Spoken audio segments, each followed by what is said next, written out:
Hello. ఆ! నేను ట్రిప్‌కి రానే.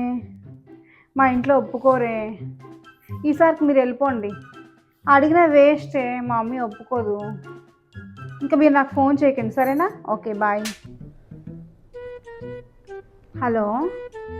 లేదే ఇందాక దానికి చెప్పాను కదా! నాకు మళ్ళీ ఫోన్ చేయొద్దు నేను ట్రిప్‌కి రానని. అరే! మా మమ్మీకి అర్థం కాదే friends, friendship, get together meets ఇలాంటివన్నీ ఆవిడకి తెలీదు.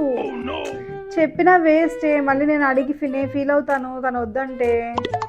నేను ఫీల్ అయితే మా మమ్మీ ఫీల్ అవుతుంది. మా మమ్మీ ఫీల్ అయితే మా డ్యాడీ ఫీల్ అవుతారు. ఇల్లంతా డిస్టర్బ్ అవుతది. ఎందుకు చెప్పు నా కోసం ఇదంతా? వద్దులే ఈసారికి నేను రాను. మీరెళ్ళిపోండి. నాకు నా ఫ్యామిలీయే ఇంపార్టెంట్. ఏంటి పొద్దున్నుంచి ఒకటే ఫోన్‌లొస్తున్నాయి? ఏం లేదమ్మా ఫ్రెండ్స్ అందరూ ట్రిప్ వెళ్తున్నారు. 2 డేసే అంట. నన్ను రమ్మంటున్నారు. నేనేమో రానని చెప్పాను. మళ్ళీ మళ్ళీ అడుగుతున్నారు. నాకు తెలుసు కదా నువ్వు పంపించమని. అందుకే వద్దని చెప్పాను. అయినా మన వంశంలో లేవు కదా ఇట్లా ఫ్రెండ్స్‌తో బయటికెళ్ళడం అట్లా. అందుకే వద్దన్నాను. సర్లే వెళ్ళు 2 డేసేగా డ్యాడీకి ఏదో ఒకటి మేనేజ్ చేస్తాలే నేను. Okay mummy thank you. అయితే నేను వెళ్తున్నాను. అమ్మో! ముందు ఇక్కడి నుంచి జంప్ అయిపోవాలి. ఈడు 3 మారే లోపల.